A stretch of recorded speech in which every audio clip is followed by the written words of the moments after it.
1998 में ये फैक्ट्री राजनीतिक उदासीनता कहें या सामाजिक बदलाव या 90 का वो दशक जो अलग तरह के माहौल को क्रिएट किया था, उस माहौल में ये फैक्ट्री बंद हो गई। सड़क और बिजली की के मामले में अच्छा काम किया है, प्रशंसा की जानी चाहिए। लेकिन युवाओं के हाथों में रोजगार देने का भी संकल्प सरकार का होना चाहिए, जिसे पूरा करने में सरकार पूरी तरह से फेल रही है। स्थानीय लोग इस मुद्दे, इस झमेले में पड़ने से अपने को बचाते रहें, जिसके कारण चोरों को पूरी खुली छूट मिली और चोर आसानी से सामानों की चोरी करते रहें।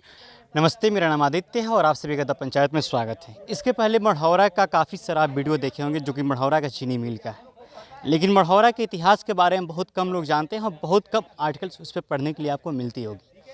तो हमारे साथ इस वक्त बात करने के लिए मढ़ौरा के जो लोकल हैं संजीव कुमार, ये मढ़ौरा को काफ़ी अच्छे से जानते हैं और काफ़ी लंबे समय से यहाँ पे सोशल वर्क का भी काम करते हैं और लोगों को जागरूक करने का भी काम करते हैं।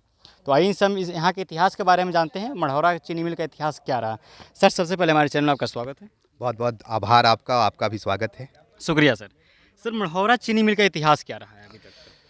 मढ़ौरा एक औद्योगिक नगरी कही जाती थी और ज़िले का उत्तर बिहार का ये प्रमुख ज़िला था, जहां मढ़ौरा में एक साथ 4 फैक्ट्रियां चला करती थी।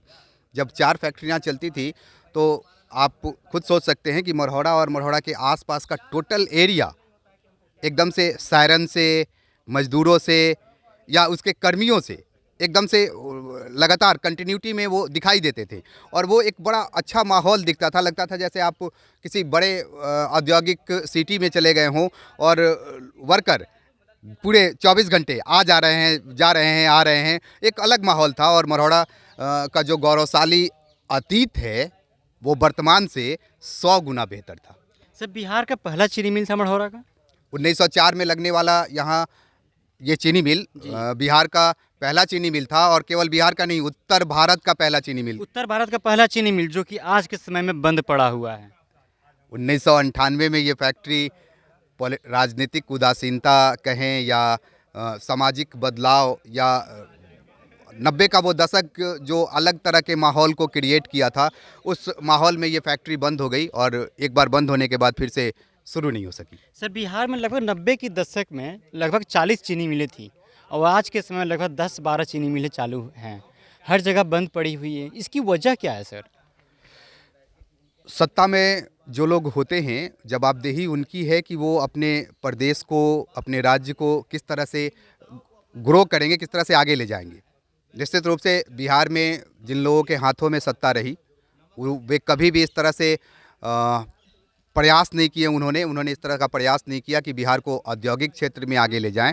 उनका ये मानना रहा कि सत्ता तक अपनी पहुंच हो, बिहार के लोग चाहे जिस हाल में रहें। सर, आप इसमें मेन वजह किसको मानते हैं? क्या यहाँ पे लोकल पॉलिटिशियन या जो पटना में बैठे हुए मंत्री? जब आप इसको सोच के देखेंगे तो आपको लगेगा कि नीचे से ऊपर तक अगर सिस्टम में कहीं दोष होता है तभी व्यवस्था बिगड़ती है। अगर नीचे वाले को दोषी मान लिया जाए तो ऊपर वाला दोषी कैसे नहीं है? नियंत्रण तो ऊपर वाले के हाथ में ही था ना।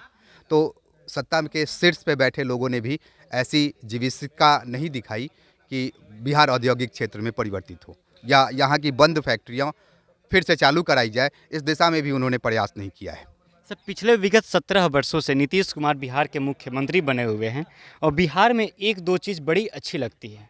यहाँ पे सड़कें बहुत सुंदर लगती है, जैसे लालू प्रसाद यादव ने एक बार कहा था कि हम सड़कें ऐसी बनवाएंगे हेमा मालिनी के गाल से भी सुंदर। तो ऐसा सड़कें नीतीश कुमार बनवा दिए हैं और 7 निश्चय योजना पे काम कर रहे हैं। लेकिन बिहार में इस फैक्ट्री कल कारखानों पे काम कर दिए होते तो आज हमारे भाई बहन, माता पिता यहाँ से जाकर दूसरे राज्यों में काम करने के लिए मजबूर नहीं होते और वहाँ पे गालियाँ नहीं खाते।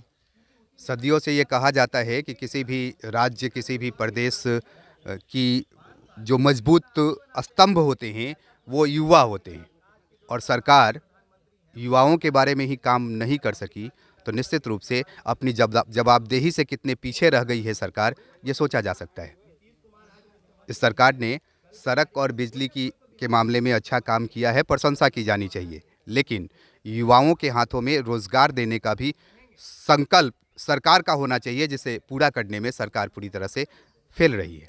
सर ये रोती बिलखते हुए खंडहर, यहाँ के लोग रोते हुए बिलखते हुए कुछ कहना चाहते हैं, कुछ बताना चाहते हैं। वो कहते हैं कि हमारी फैक्ट्री को चालू करा दो, ताकि अपने हम जो हमारी खेती है उसमें हम गन्ने का खेती कर सके, यहाँ पे रह कर खेती बाड़ी करके अपने परिवार को संभाल सके, अपने बच्चों को पढ़ा सके, कि हमें दूसरे राज्य में न जाना पड़े।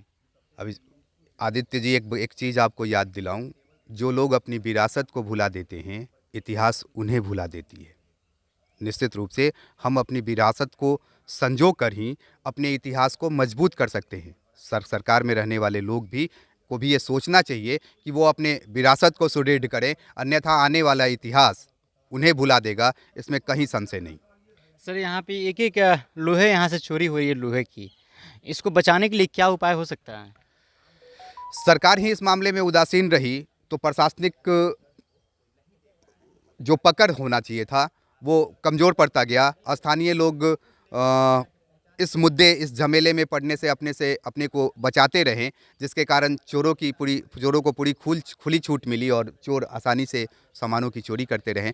कहीं न कहीं से प्रशासनिक पहल जो की जानी चाहिए थी सरकार की तरफ से, वो नहीं की गई है और इसके दोषी, इस चोरी के लिए भी दोषी भी कहीं न कहीं से सरकार है। क्या लगता है इस लोहे को या इस खंडहर को बचाने के लिए सरकार को सुरक्षा मुहैया करानी चाहिए?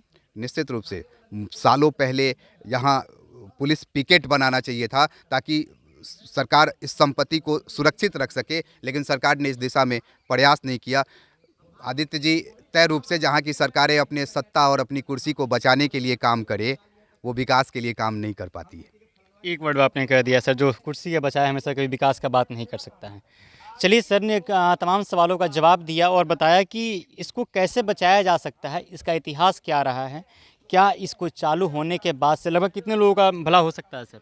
अगर ये फैक्ट्री चलती है तो 50,000 लोग प्रत्यक्ष और अप्रत्यक्ष रूप से लाभान्वित होंगे। यानी 50,000 के अगर 5 फैमिली से मल्टीप्लाई कर दे तो 2.5 लाख हो गया। निश्चित रूप से 2.5 लाख का परिवार चल सकता है इस निश्चित रूप से फैक्ट्री से। निश्चित रूप से और यहाँ पे ऐसे 4 फैक्ट्रियाँ हैं।